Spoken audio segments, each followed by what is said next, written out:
The much talked about COVID-19 antibody blood test is in Hawaii. And joining me now is one of the doctors who brought it here, Dr. Alan Wu of Doctors of Waikiki. Good to see you, Dr. Wu.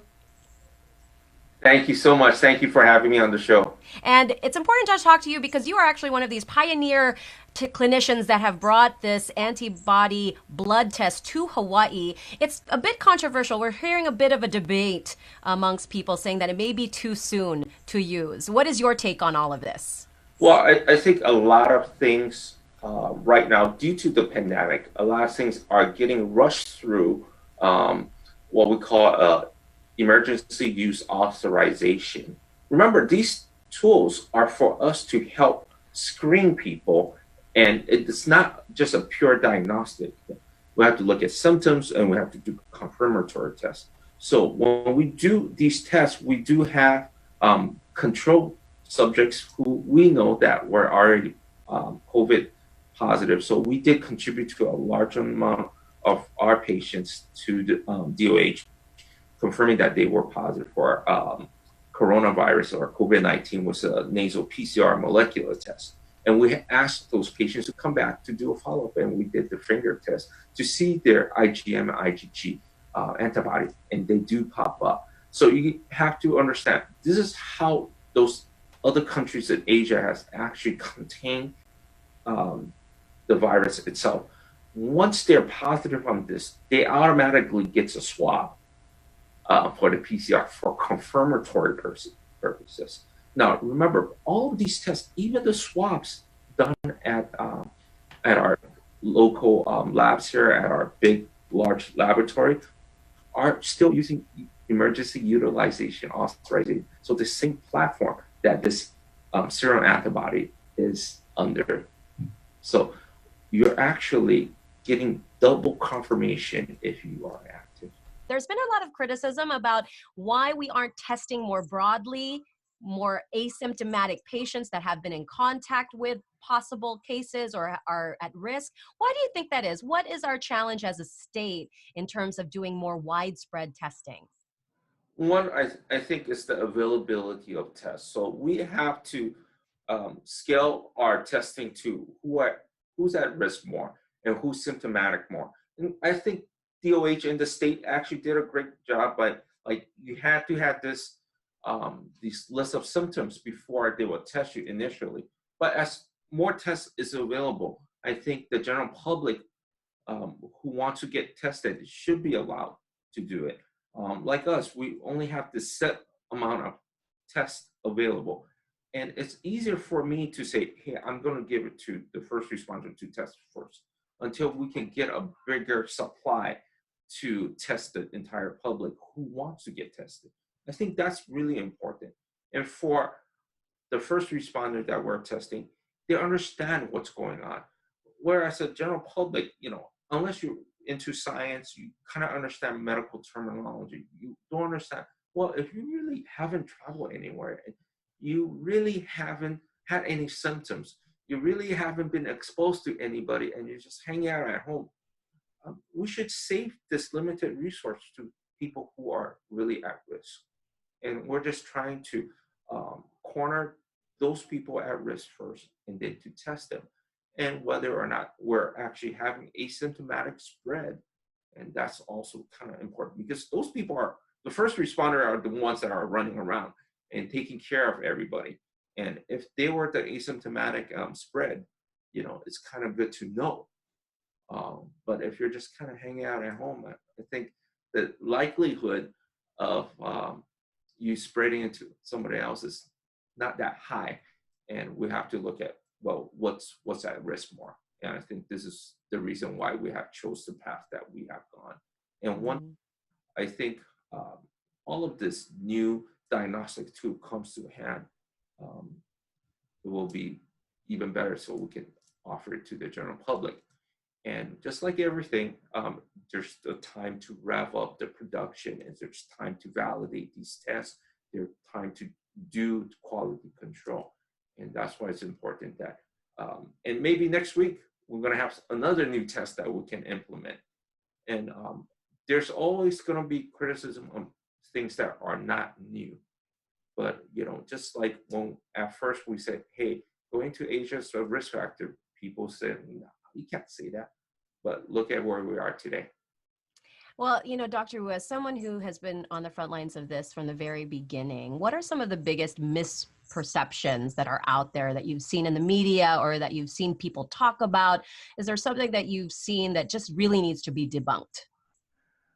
I think, the first thing is people were um, using hair dryer to up their nose, to thinking that high heat of their nostrils would destroy the virus. That's very untrue.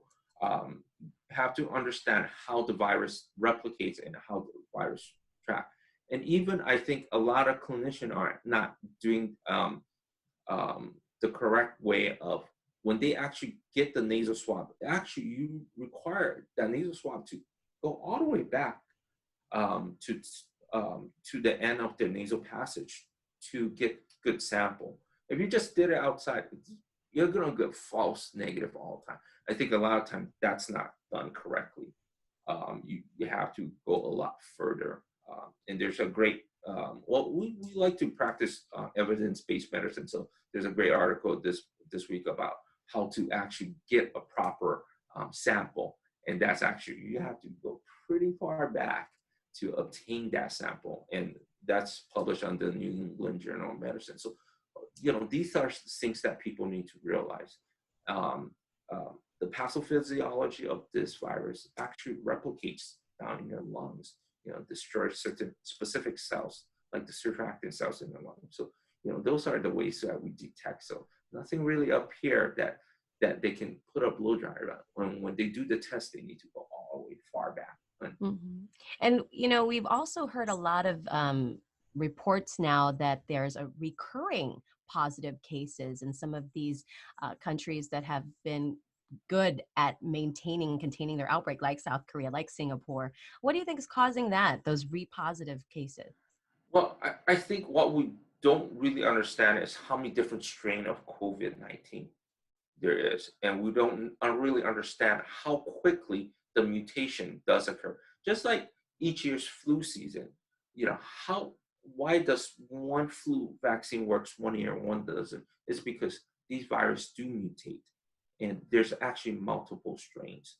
And just like our influenza, remember there's A and B, and there's actually subtypes of A, B. So those are also important. So probably they are actually having more than one subtype of coronavirus.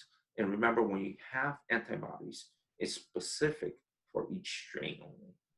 And if you're just joining us, I'm talking to Dr. Alan Wu of Doctors of Waikiki. They're holding weekend clinics for first responders to take these new, at least new to this market, the antibody blood test, 10 minutes.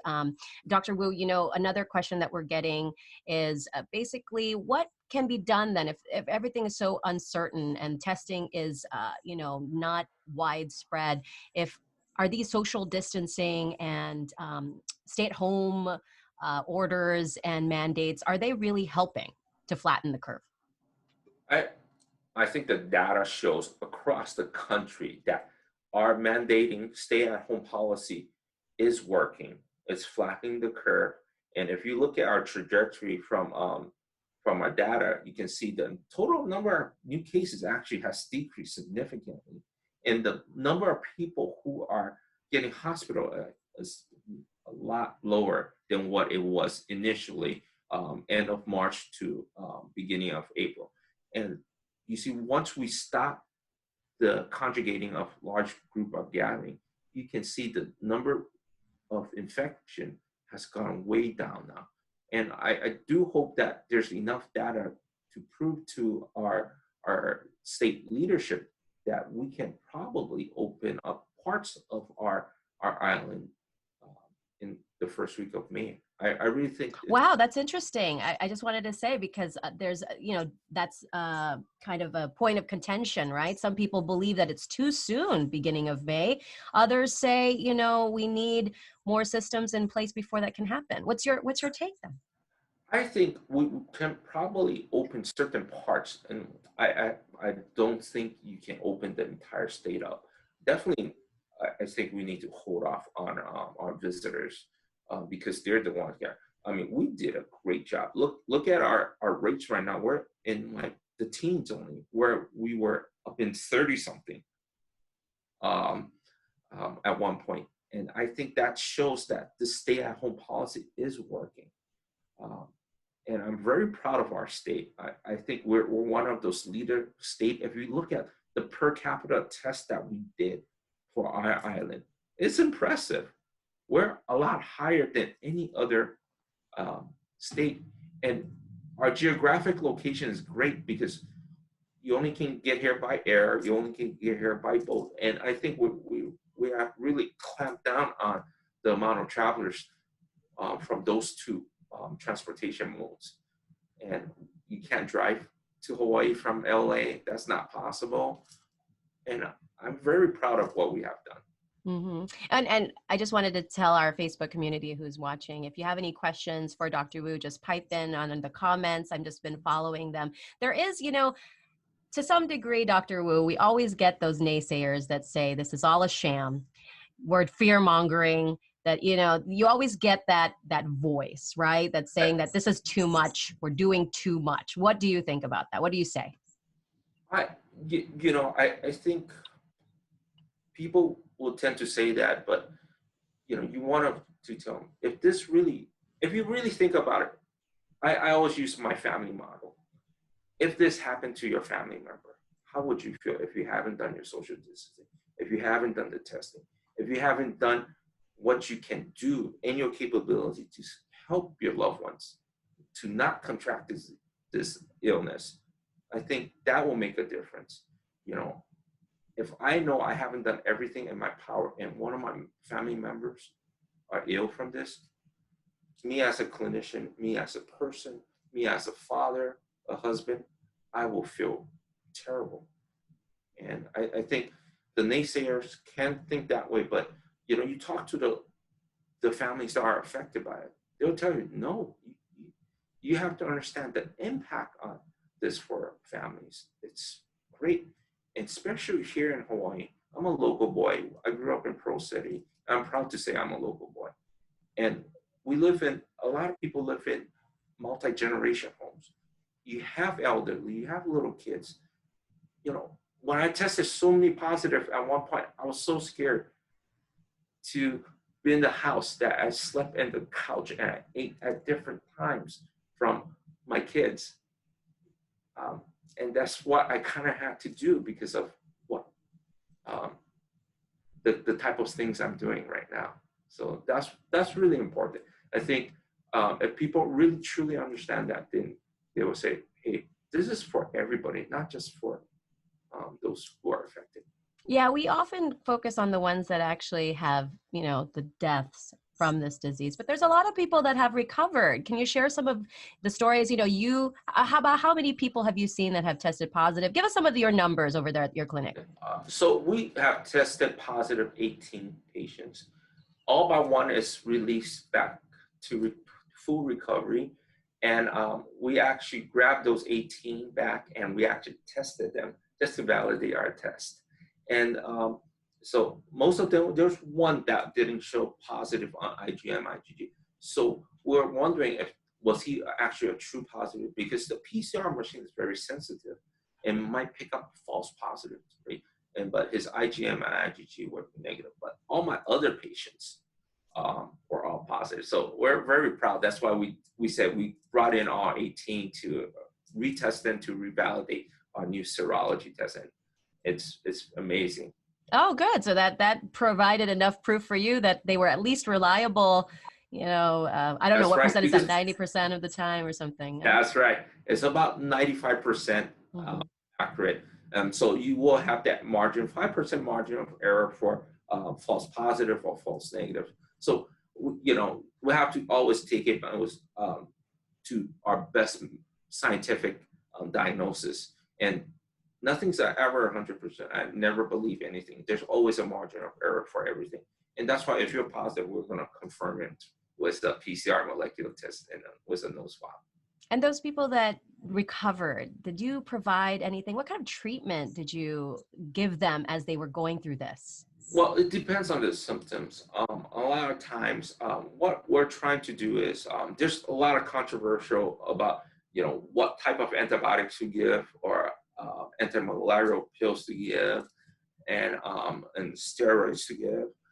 Uh, what we did was we actually just kind of did close follow-up, and we did put some people on antibiotics, and a few people who are a little bit more symptomatic due to their underlying asthma or COPD, that we kind of put them on some steroid, and we monitor them closely so they will follow up with us, almost every 5 days or so, and we called them every day just to see how they were doing, and they all recovered. None of my patients went into the hospital, so they all That's great. So And a lot of them I were think young too, I think, right? I yes, know there's that yes. misnomer that perhaps they have to be older to get No, this. no. Yeah. We have patients who are in the early 20s that were positive because of travel history, and they went to Europe and they went to uh, those different hot zones there, and they came back. They were positive, and we got them all well, and we tested the entire family. So we always talk about what I call the triple TP here. It's testing, testing, testing. Then you treat, you track and trace, and the last thing is the P, is the public support. So we really want public to support this. If you don't support it, we're not going to flatten the curve. So everybody has to do their part. I'm so proud of everybody in Hawaii that's kind of staying at home, staying away, because we can't do this without public support. Okay. Well, I know you are off for your next round of Yes, people visiting. Did you want to leave us with one final message as we think about how this virus continues to impact our daily lives? I continue social distancing, continue to protect yourself, wear masks when you're out and about. And that's why those certain countries who are doing well is because they have a habit of having good personal protection, going on to public transportation with some masks, and going to schools with some masks, especially right now when we're still learning about this. Please be safe and wash your hands. Don't touch your face. All right. Well, Dr. Alan Wu, thank you so Thank much you. for joining us this morning and sharing your insight as a doctor on the front lines. Dr. Alan Wu Aloha. there. Don't go away. Good Morning Hawaii. We'll be right back.